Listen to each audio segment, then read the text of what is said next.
Eu nasci em São Paulo. Eu nasci em Piracicaba. Aos 16, 17 anos eu já pretendia fazer agronomia. E tinha certeza absoluta de que eu queria cursar engenharia agronômica.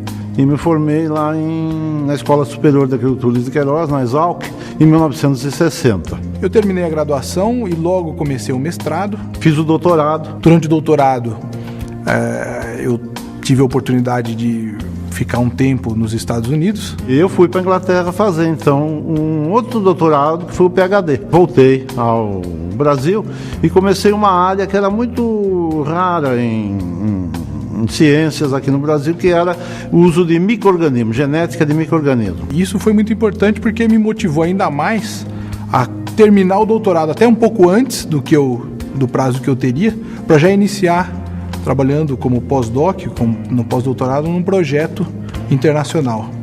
Um projeto que foi financiado pela ONU e que tinha o envolvimento de vários países. E em 1980 eu voltei novamente, fiz 2 pós-doutorados também na Inglaterra, aí comecei a trabalhar então com micro-organismos que são chamados endofíticos. Endo é dentro, fítico de planta.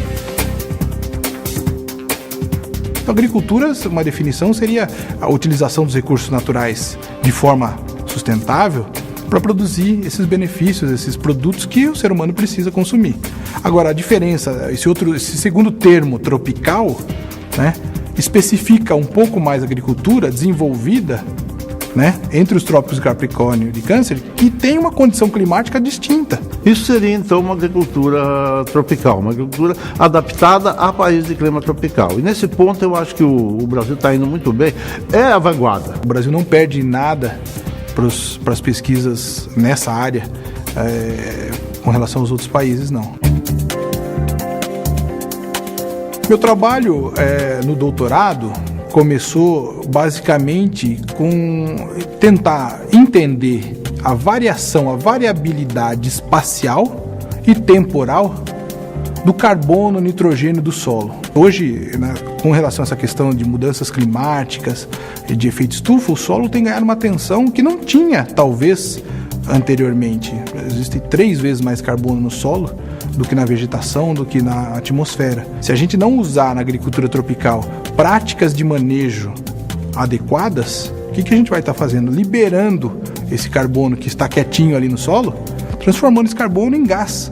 E aí começou a parte de micro-organismo e eu me adaptei muito bem nessa parte de micro-organismo. Porque no Brasil, não sei se você sabe, mas quando você fala em bactéria e fungo, o leigo pensa em doença, pensa em bolor. Eu tive que mudar essa ideia, que foi muito difícil, viu?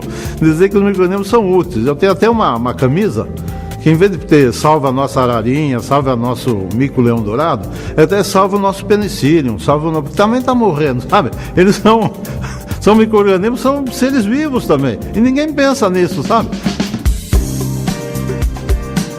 É um prêmio totalmente diferente, no sentido de a gente não concorre, né? A gente não está sabendo que está concorrendo para esse prêmio. Eu acho que foi um dos primeiros prêmios, pelo menos na lista que eu vi, que tem um enfoque ecológico, alguma coisa assim para a agricultura tropical. Quer dizer, como é que nós vamos melhorar protegendo o ambiente também.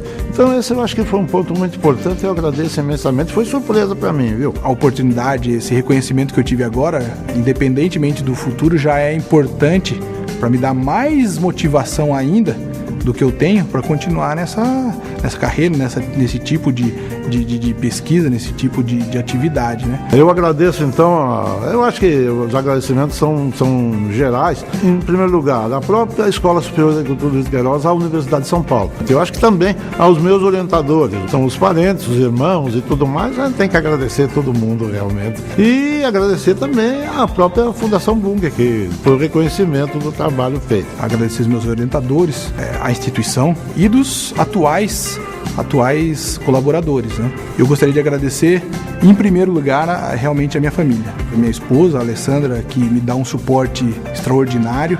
Se eu não fosse o apoio da Alessandra e de outros, meus pais, os pais da minha esposa, a família, para mim, tem um papel determinante.